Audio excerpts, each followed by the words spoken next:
Hey, this is Cortland Dahl. I am the executive director of Tergar International, and I cannot believe that it is 15 years now that Tergar has been in existence. So when I look back to those early years, what I remember most is all the excitement and energy of the newness of what Tergar was and was becoming. There was this feeling of inspiration. It was an insane amount of work. Actually, we were so busy. We were all working overtime.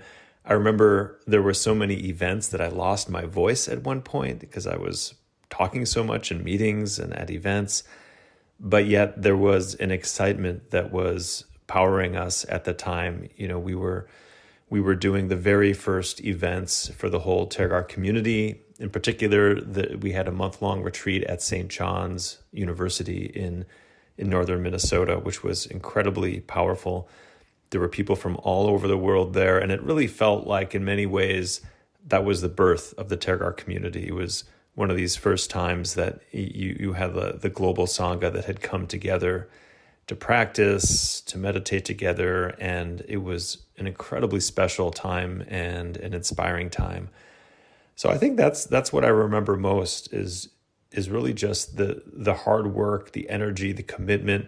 It was a very small group of people at that time. There weren't that many people who were on the behind the scenes doing the work, but yet there was just so much positive energy and excitement about everything we were doing. There was also a sense that everything was new. We were trying things that not only were new for Tergar, we were trying things that were new really for the Buddhist world.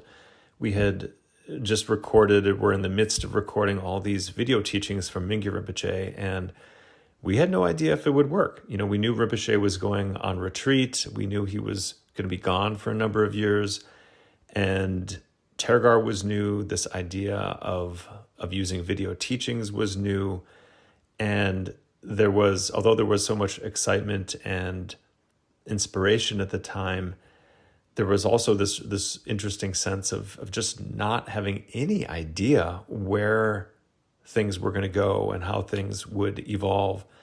For example, we had no idea that, whether or not when Rinpoche went on retreat, if the whole thing would just collapse, as I think a lot of communities do when their main teacher is not around.